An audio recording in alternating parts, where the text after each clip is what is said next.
find it real.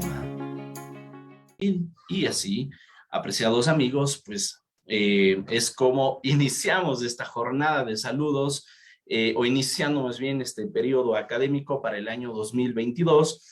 Para este año venimos cargados de nuevas ideas, de algunos proyectos que estamos seguros que les van a gustar muchísimo a ustedes, porque nos interesa, si bien es cierto que compartimos espacios de investigación, de capacitación jurídica, nos interesa también escuchar las voces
realmente pueda permitirnos ir mejorando como sociedades, ¿no? Bueno, eso en términos muy generales para extenderles un saludo. Entre tanto, se van conectando los participantes. Ya veo que están en redes sociales 182 personas conectadas y sigue aumentando. Así que bien, bueno, como ustedes conocen, la intención de este programa o de esta transmisión es que podamos realizar una referencia, compartirles información respecto de cómo vamos a desarrollar el Diplomado Internacional en Derecho Laboral Público y Privado. Y adentrándonos en la materia, bueno, en primer lugar me presento, soy el abogado Damián Armijos Álvarez, soy director general de Latin Juris y pues en representación de esta institución y de los directores e investigadores que la componen, les extiendo un cordial saludo a toda América Latina que nos sigue a través de estos espacios desde ya el año 2017. Latin Juris precisamente es una institución orientada a compartir investigaciones, a compartir conocimientos, y en ese contexto hemos observado que los espacios virtuales de formación, inclusive antes de la pandemia, eran un espacio óptimo para que podamos acercar ese pensamiento, democratizar, digamos así, el conocimiento a través de las redes sociales.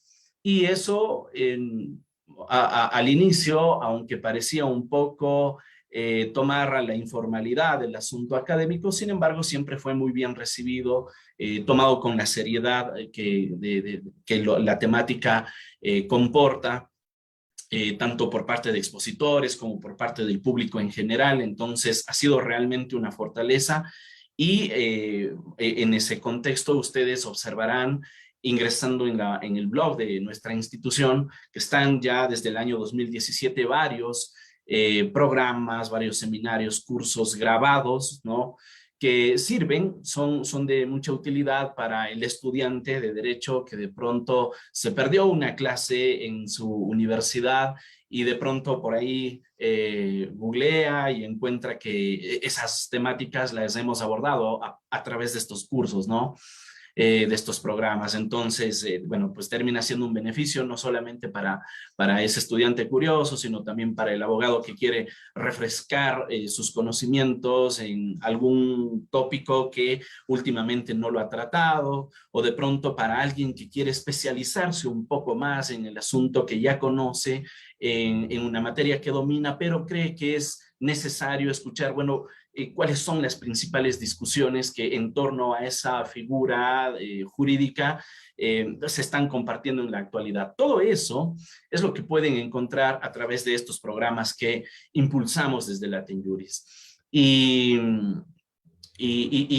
están abiertamente disponibles al público y en esa misma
Por ejemplo, si es que ustedes cancelan 30 lo hacen hasta el 31 de enero, entonces la diferencia a pagar será de 90, ¿sí?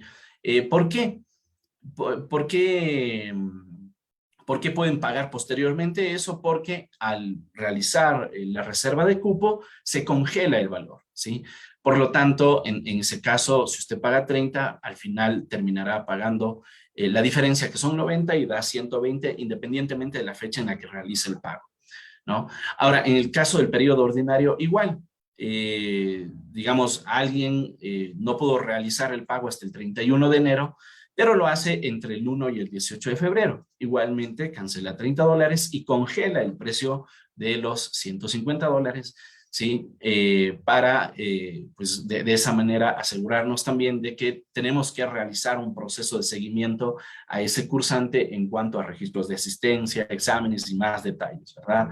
Y eso ya no le sucedería en el periodo extraordinario, donde tendría que pagar 170. Todos estos montos son globales, quiero decir, no hay otro valor, no es que sea una inscripción y luego una colegiatura o algo así. Estos montos son únicos, son globales, lo único que varía es la fecha. Si ustedes se encuentran en una fecha diferente, pues el monto será diferente. Ok, ahora vamos con lo relacionado a la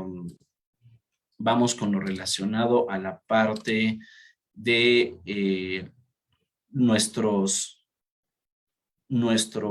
docentes, desde luego. Van a observar ustedes, aquí están algunos, no todos de nuestros docentes, algunos de ellos todavía pues tenemos pendiente de que nos compartan su síntesis curricular, pero pues aquí están la mayoría.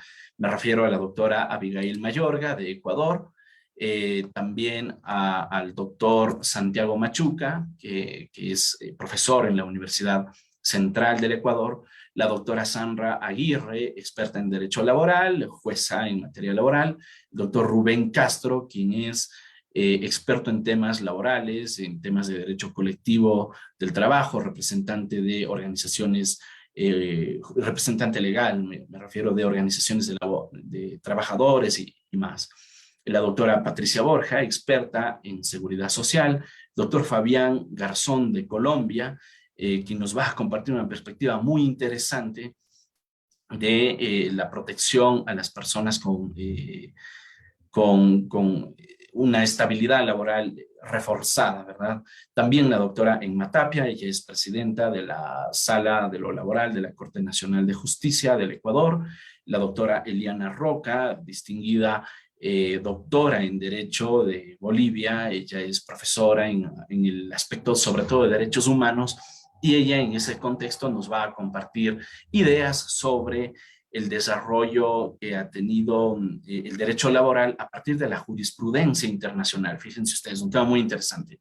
Desde luego, el doctor Eduardo Yutar también es juez, él es juez en Argentina, en la provincia de Santiago del Estero, es también parte del equipo de Latin Juris. Siempre el doctor Eduardo Yutar nos suele compartir además una perspectiva teórica que suele ser muy interesante, pero al ser también juez nos ofrece una visión práctica de qué es lo que podemos y qué es lo que debemos o no debemos hacer también. Está el doctor Denis Vistín, él es abogado ecuatoriano, trabaja en Riobamba, especialista en asuntos de derecho laboral. Su experiencia en la inspectoría va a ser muy útil para que podamos conocer un enfoque también desde la administración del derecho al trabajo. Está el doctor David Albornoz, abogado litigante de la ciudad de Cuenca, experto también en la temática laboral, y él nos va a hablar sobre protección reforzada para mujeres embarazadas. Me parece que es la temática que abordará el doctor Albornoz, que ciertamente hay una protección tanto local, pero también a nivel internacional, y ese será un enfoque muy interesante. Bueno, pues estaré yo también abordando sobre todo perspectivas constitucionales del derecho al trabajo. Por ejemplo, ahora en estos días que se ha dado despidos masivos, tras terminar el ejercicio fiscal del año 2021, mucha gente está optando por ciertas vías constitucionales para reintegrarse a su lugar de trabajo. Vamos a analizar eso, vamos a analizar también los derechos y deberes de los servidores públicos. Yo estaré al menos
Word, un asunto en la web, ¿verdad? Para que vayan grabando estas preguntas, para que tengan allí su banco de preguntas con sus respuestas, ¿no? ¿Por qué lo hacemos así? Porque al ser un programa virtual, mucha gente sigue la clase en vivo y otra gente, en cambio, se le dificulta seguir la clase en vivo, pero la ve grabada. Eso, como permanece aquí en nuestro blog, entonces la idea es que puedan observar la clase y a partir de revisar necesariamente la clase es que pueden contestar la pregunta, ¿verdad? Entonces, por ejemplo, aquí ustedes pueden reproducir directamente en el blog el video o pueden abrirlo en el canal de YouTube. Eso no es inconveniente. Y entonces habrán preguntas con respuesta de opción múltiple que serán consideradas al final para la evaluación respectiva. Vean ustedes que por cada jornada hay primero un registro de asistencia, ¿verdad? Aquí ustedes le van a dar clic y, por ejemplo, ahí se va a desplegar el registro de asistencia. Ojo, este es un ejemplo de un curso que hicimos el año pasado, ¿no? No se vayan a perder en ese sentido de elegir el programa incorrecto, ¿verdad? Y asimismo por cada jornada habrán lecturas, porque adicional a las sesiones de clase, ustedes podrán revisar ciertas lecturas complementarias para poder ampliar lo que se ha dicho, ¿verdad? Entonces dan clic allí, donde diga lecturas complementarias y van a observar, por ejemplo, aquí una serie de recursos, ¿sí? En las sesiones que acababa de seleccionar, por ejemplo, se hablaba en esta sesión se habló, por ejemplo, de prohibición de tortura, ¿sí? Derecho a la honra y dignidad, derecho a la indemnización. Entonces, como esos fueron los tópicos tratados por acá, las lecturas complementarias igualmente guardan relación con esos tópicos de la sesión como tal. Eso permite que puedan tener las lecturas con mejor orden todavía. Muy bien. Eso, de esa manera es como se desarrolla el programa y bueno, las personas que siguiendo todo el programa, esto es importante porque eh, para obtener la certificación no solamente que es necesario el pago, sino si el certificado es un certificado de aprobación, naturalmente tienen que aprobar este curso, este diplomado. Ahora, ¿cómo se aprueba? En primer lugar, se aprueba completando el requisito de asistencias, ¿ok? Las asistencias. Por cada sesión de clase se remite un enlace para que ustedes registren la asistencia y a partir de ese registro de asistencia, entonces nosotros luego verificamos que hayan marcado al menos el 70% de sus asistencias para que completen un requisito de aprobación, que es la asistencia. El segundo requisito es una puntuación de 70 sobre 100, ¿sí? Que se la puede obtener a través de un puntaje final que se deriva de dos opciones, o sea, el cursante puede elegir entre una evaluación final o un ensayo final, ¿sí? La evaluación final se la realiza considerando las preguntas, la base de preguntas del cuestionario que se va formulando a partir de cada una de las clases. Por eso es importante que revisen la clase, observen la pregunta y pues seguramente tendrán muy fresca la respuesta en su cabeza, ¿no? Esto nosotros tardamos aproximadamente 24 horas después de la clase en cargar cada pregunta porque hay que separar los videos, hay que cortarlos, hay que fragmentarlos, hay que cargarlos a la web y conjuntamente con eso la pregunta respectiva que la hacemos los organizadores extrayendo lo que ha expuesto el ponente. Bien, y luego está un ensayo final. El ensayo final recoge cierta estructura, ¿verdad? ¿Cuál es la extensión? ¿Cuál es el plazo de entrega? Etcétera, ¿verdad? Entonces, todas los detalles para el ensayo final constan por aquí también en nuestro blog. Algo también necesario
revisar las películas que hemos colgado. También hay documentales, por cierto, muy interesantes, en fin. Entonces, igualmente son recursos libres, son recursos que están disponibles y que nada más los hemos organizado para que cualquier persona pueda hacerlo, ¿no? Y también, por cierto, en nuestras capacitaciones, aquí hay una pestaña de capacitaciones, aquí están los cursos que hemos desarrollado en otros periodos, en otros años, ¿verdad? Está cursos de derecho administrativo, congresos, seminarios, en fin. Entonces, y al darle clic a cada programa, por ejemplo, vamos a ver lo relacionado con esto, ¿no? Congreso Nacional de Derecho Constitucional, allí ustedes observarán entonces digamos, le dan el clic y van a encontrar ponencias de eventos pasados, ¿verdad? Por ejemplo, aquí como fue un congreso, no necesitaba preguntas ni nada de eso, pero están todavía disponibles los temas que se había abordado por cada uno de esos expositores. Entonces, siempre lo mantenemos así para que cumplir con esta finalidad institucional que tenemos, que es acercar el conocimiento a toda América Latina. Ok. Dice, Cristina Luzoriaga dice, todo eso veremos en el blog, sí o sí, debemos revisar el blog a diario. Claro, bueno, la recomendación es que sí, para que puedan revisar sobre todo las preguntas, ¿no? Porque las preguntas van a estar en el blog, entonces, para que ustedes hagan un banco de preguntas, para que puedan hacer las respuestas, van a tener que entrar al blog y de esa manera, pues, observar las preguntas y respuestas. Muy bien, Diana Constantino dice, las asistencias, aunque se vean las clases por redes, ¿se completa igual o es solo para quienes paguen y estar por Zoom? No, las asistencias son para todos, ¿no? ¿Por qué? Porque como lo decía, si quizás más adelante usted quiere solicitar la certificación y dice, bueno, en realidad quiero la certificación y ya, yo aprobé el examen, seguí todas las clases. Entonces, recuerde, un requisito de aprobación es, o para recibir el certificado de aprobación, es haber completado el registro mínimo de asistencias, que es el 70%, y un puntaje de 70/100. Con esos dos elementos, aprueba el programa. Y las personas que han pagado por la certificación, pero no aprueban el programa, reciben un certificado de participación. ¿Cuál es la diferencia entre el certificado de aprobación y el otro de participación? Que en el uno has aprobado, superado el puntaje final, en el otro solamente has garantizado tu asistencia, y en ese caso también es necesario el mínimo de asistencias, ¿no? Y claro, en el caso de las personas que no han registrado sus asistencias, van a tener esa dificultad de inclusive poder acceder a un certificado de participación. Esto para las instituciones que realizan concursos de méritos y oposición es valorado en diferentes medidas, ¿no? Por ejemplo, un certificado de aprobación siempre tiene una mayor puntuación, una mayor valoración que los certificados de participación, ¿sí?